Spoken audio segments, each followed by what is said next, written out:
Cross-Curricular Planning by Alicia Cross. Cross-curricular and what it is. Cross-curricular books and activities bridge the gap between subjects by mixing or covering topics from other classes. Books and literature examples of that would be Echo by Pam Munoz-Ryan, and that covers music, English, and history, and then Phineas Gage, A Gruesome But True Story About Brain Science by John Fleischman. History, science, and psychology is what's covered in that one. So these are good examples to show you that in this activity you're going to be covering more than just the main subject you might be teaching, so that the kids can bridge the gap between subjects like it would be in real life.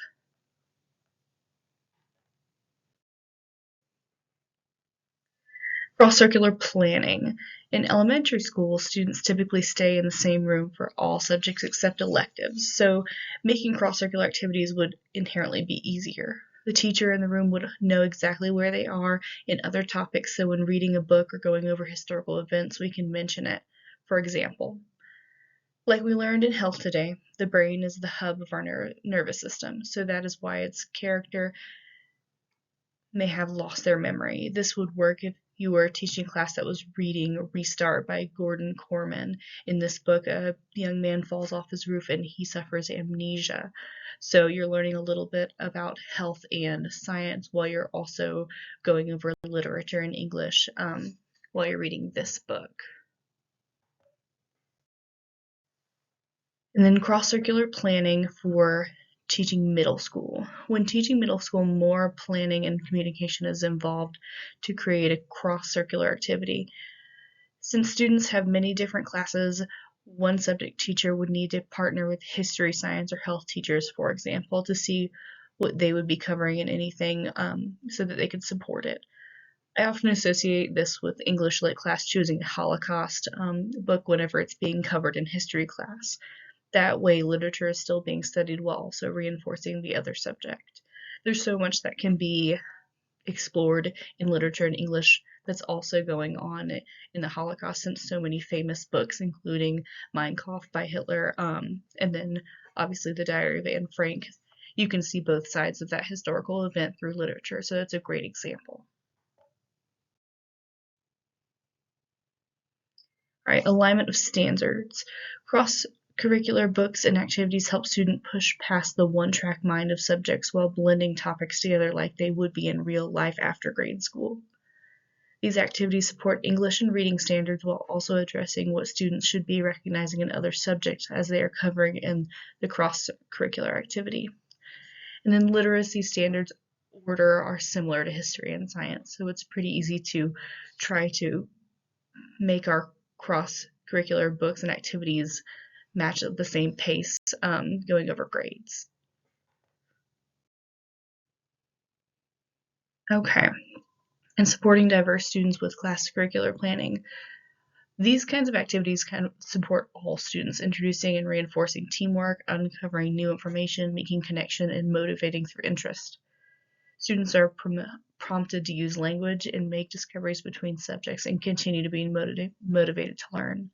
Students love learning from any kind of diverse culture that they all end up being in the classroom. They spend a lot of time being interested in usually like science or health or art, and then whenever you're covering what you might be considering a boring subject, bridging the gap between the subjects might bring in interest from all of those diverse groups. Okay, the cross-curricular activity examples. This is for K through 3rd. In this activity, the classroom teacher would hand out a color by number sheet of an aquatic animal with a text box. Students would need to match the number to the color and then color appropriately.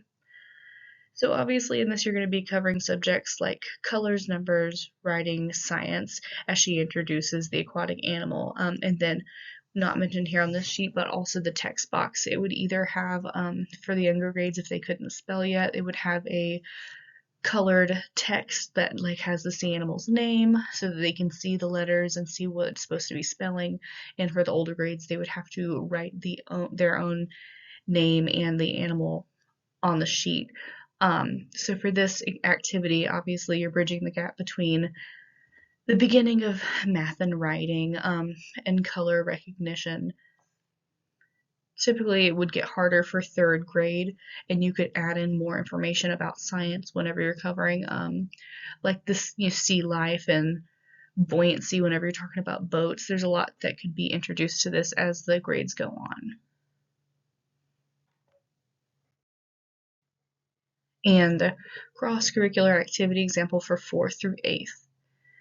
I love this example. So it's a dream vacation activity. Students are given an initial budget and told to select a destination with the continental U.S., hotel type of travel, and food choices with the budget given.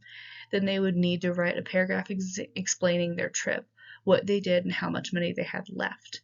In this activity, students are covering math, geography, and writing, and public speaking, really, because if it would be presented at the end of the activity. This activity, of course, it covers math because they are given an initial budget. Say it's $5,000 for a big trip, so they have to take that $5,000, decide if they're going to somewhere like the Grand Canyon, to Las Vegas, or New York. So they would pick that place. They would take down if they were going to drive or if they were going to buy plane tickets and how much gas or the airfare would cost. Once they got those things, they would deduct it from their budget. They would deduct what kind of food they would be eating, the hotel stay, and any activities that they wanted to do while they were in that location.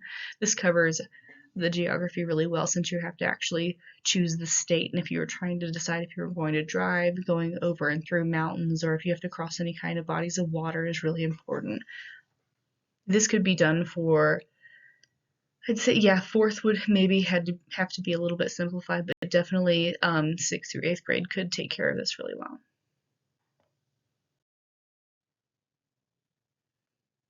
All right, thank you.